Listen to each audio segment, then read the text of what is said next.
BJP के general secretary organisation Ashok Kaul ने दीगर सीनियर लीडरों के साथ साबिक वज़ीर-ए-आज़म अटल बिहारी वाजपेयी के 100वें यौम पैदाइश के सिलसिले में एक तकरीब का एहतमाम किया।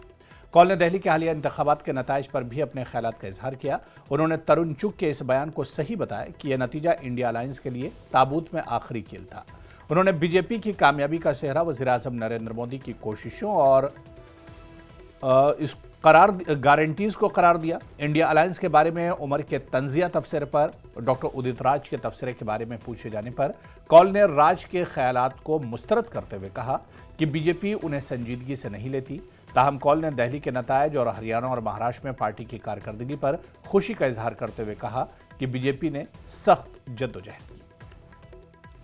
न्यूज़ 18 के साथ अभी जुड़े हुए हैं अशोक कौल, मजीद बात करते हैं उनसे। कौल साहब, आज अटल बिहारी वाजपेयी के 100 साल कंप्लीट हो रहे हैं, तो उस सिलसिले में कई सारे प्रोग्राम्स हो रहे हैं, पहले उसके बारे में बताएं। भारतीय जनता पार्टी ने यह तय किया है कि जो अटल बिहारी वाजपेयी जी की बर्थ सेनेटरी हैं, 100 साल अटल बिहारी वाजपेयी जी के जन्म के पूरे हो रहे हैं। 25 दिसंबर 2025 को 100 साल पूरे होंगे।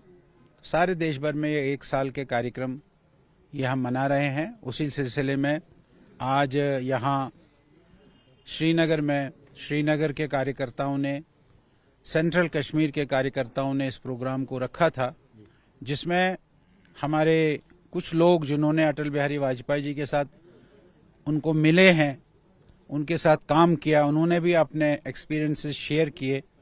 और अटल बिहारी वाजपेयी जी की personality, Atal Bihari Vajpayee ji as a विदेश मंत्री, Atal Bihari Vajpayee ji as a prime minister, जो उन्होंने देश के लिए काम किया है।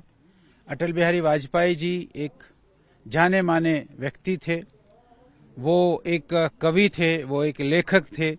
उसका हमने यहाँ आज अटल जी के बातों को आज यहाँ हमने अपने कार्यकर्ताओं के सामने रखा।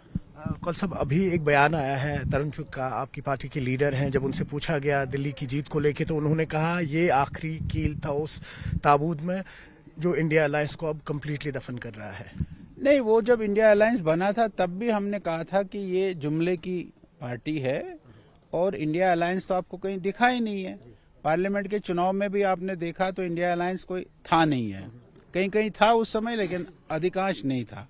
लेकिन ये जो स्टेटों के चुनाव हुए, चाहे वो जम्मू कश्मीर में हुआ, चाहे वो हरियाणा में हुआ, चाहे वो महाराष्ट्र में हुआ, चाहे वो अभी दिल्ली में हुआ, तो आपने देखा कि ये तो बिल्कुल खत्म है। आपको उनका जो कहना है वो सही है कि ये तो आखिरी कील था जो दिल्ली के चुनाव में, और कांग्रेस ने अपनी जिस प्रकार की हार हुई है वो उन्होंने उनको स्वीकार करनी चाहिए और कांग्रेस को अपना अब बिस्तरा गोल करना चाहिए। और कौल साहब, आखिर में पूछूंगा कि फॉर्मर एमपी है कांग्रेस के डॉक्टर उदित राज, उन्होंने जिस तरह से आपने देखा कि कल जब रिजल्ट्स आए तो सीएम उमर अब्दुल्ला ने मज़ाहिया तरीके में एक तस्वीर डाली थी कि आपस में लड़ोगे तो यही होगा। उस पर आज जवाब दिया है डॉक्टर उदित राज ने, जो कांग्रेस के फॉर्मर एमपी रहे हैं। उन्होंने कहा कि उमर अब्दुल्ला शायद वो दर्द नहीं समझेंगे, क्योंकि जब पाँव में छाले पड़ते हैं तब उसका दर्द एहसास होता है, लेकिन अभी उनको वो सब। उदित राज के बारे में वो तो हमारी पार्टी में भी था, एमपी तो वो बीजेपी में भी रहा। अब उसने कांग्रेस बदला, पता नहीं कल कौन सा पार्टी बदलेगा। उदित राज के बारे में तो हम कुछ नहीं बोलेंगे, लेकिन कांग्रेस ने जो हमारे चीफ मिनिस्टर जी ने जो कहा है कि लड़ोगे तो यही हाल होगा, तो वो तो एकदम सामने है।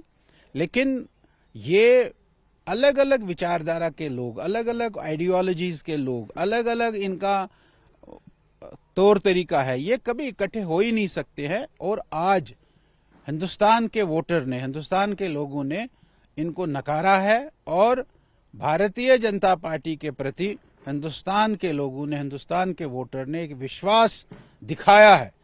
प्रधानमंत्री नरेंद्र मोदी जी के किसानों, मजदूरों,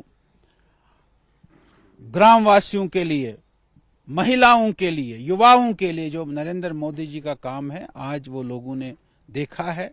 वो काम आज बोलता है, इसलिए लोग आज भारतीय जनता पार्टी के साथ हैं। बहुत शुक्रिया। न्यूज़ 18 के लिए आफाक शाह के साथ श्रीनगर से मैं सरोज कफील। बीजेपी